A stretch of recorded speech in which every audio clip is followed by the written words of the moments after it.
Yes, हो गया। असल में होता क्या है कि जब भी कोई चीज़ की जाए तो उसमें एहतियात बहुत ज़रूरी है, प्रिकॉशन लेना बहुत ज़रूरी होता है। ये फायर कपिंग हम करने जा रहे हैं। फायर कपिंग करने से पहले एक तो स्प्रिट वाला मैटर जो है बड़ा सेंसिटिव होता है। जैसे कि हमने बहुत दूर स्प्रिट रखा, एक टॉवेल गीली रखनी पड़ती है अपने पास, और पेशेंट को लिटाने के बाद हमारे पास ये हो गया, फिर हम अपने कप को रेडी रखें।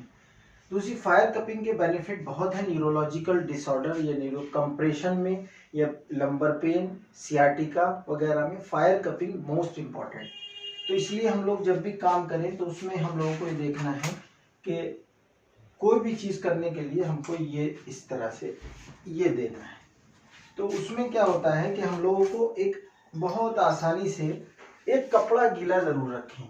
जो कपड़ा गीला होता है वो बड़ा इम्पोर्टेंट रखता है। वो गीले कपड़े में ये होता है, पेशेंट से दूर रखें इसको, पेशेंट का डिस्टेंस रहना चाहिए।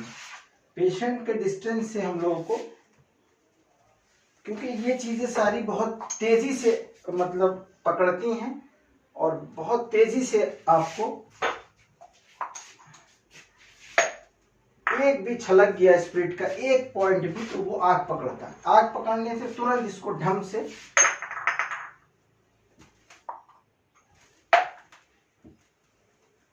तो ये सारी चीजें हमें बहुत ध्यान देना है।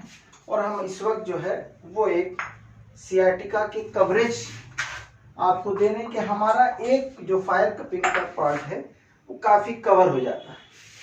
इसलिए हम लोग बहुत ध्यान से इस चीज को करते रहें, अपने से दूर रखें, पेशेंट से दूर रखें, और थोड़ा सा इससे और बड़ा भी फोर्स वो लें जिससे कि हम लोगों के लिए आसानी हो जाए। एक पतंगा भी आपको दूर रखना है बहुत। इस तरह से हम देख रहे हैं और हम अब इसको बुझा देते हैं और ये आपका बुझाने का पार्ट इस तरह से। तो ये सारी चीज़ें क्या होती हैं कि हमारे लिए एक बेनिफिट है। अब पेशेंट का जो बेनिफिट है ये दूसरी बार आपको हो रही है। कमर के दर्द में आपको कैसा महसूस हो रहा है? अब तो तीसरा दिन हो रहा है, काफ़ी अच्छा आराम है। तो पेशेंट के हिसाब से पेशेंट काफ़ी रिलैक्स महसूस कर रहे हैं। इसलिए हम लोग बहुत पेन किलर देने से बचें, दर्द की दवाइयाँ देने से बचें, क्योंकि दर्द की दवाइयाँ कहीं ना कहीं मरीज़ को एक दुख में डाल देती हैं।